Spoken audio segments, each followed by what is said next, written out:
पाठ 1. नवसाला पावणारा मोरया. लालबागचा राजा. वाचन पाठ. महाराष्ट्र राज्यातील मुंबई येथे स्थित असलेला, सर्व धर्मांच्या भाविकांचे श्रद्धास्थान असलेला, नवसाला पावणारा मोरया अशी ख्याती असलेला श्री गणेश म्हणजे लालबागचा गणपती. सार्वजनिक गणेशोत्सवात मानाचे स्थान प्राप्त झालेला लालबागचा गणपती हा करोडो लोकांच्या मनात लालबागचा राजा म्हणून विराजमान आहे. पूर्वी मुंबईतील पेरुचाळ येथील बाजार हा उघड्यावर भरत असे. तेव्हा मच्छीमार आणि विक्रेत्यांनी एक कायमस्वरूपी बाजार तयार करण्याची शपथ घेऊन गणेशाची प्रार्थना केली व त्याला नवस केला होता. त्यांची इच्छापूर्ती होऊन 1932 साली पेरुचाळ येथे उघड्यावर भरणारा बाजार बंद होऊन सध्याच्या जागी कायमस्वरूपी बाजार बांधण्यात आला आणि मुंबईतील लालबागचा राजा या गणपती मंडळाची स्थापना झाली. 1934 मध्ये मच्छीमारांच्या पारंपरिक पोशाखात देवतेची पहिली मूर्ती स्थापन केली.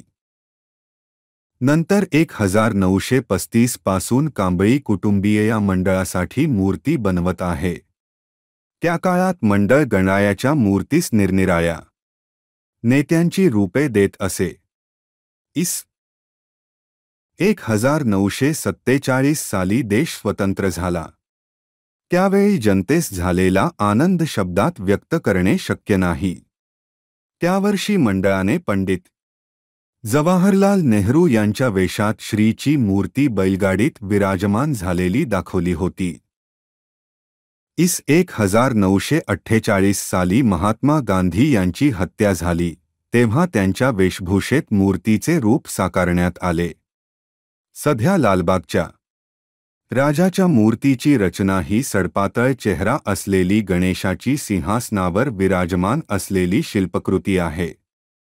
स्वातंत्र्यप्राप्तीसाठी जनजागृती व्हावी ह्या उद्देशाने लोकमान्य टिळकांनी सार्वजनिक गणेशोत्सवाची स्थापना केली.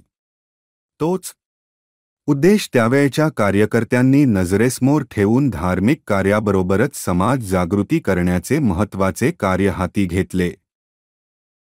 उत्सवाच्या 11 दिवसांमध्ये गोरगरिबांपासून ते करोडपती कुटुंब, मुंबईतील आघाडीचे उद्योगपती, राज्यातील नेते, बॉलिवूड सेलिब्रिटी बाप्पांचा आशीर्वाद घेण्यासाठी या मंडळात रांगा लावतात.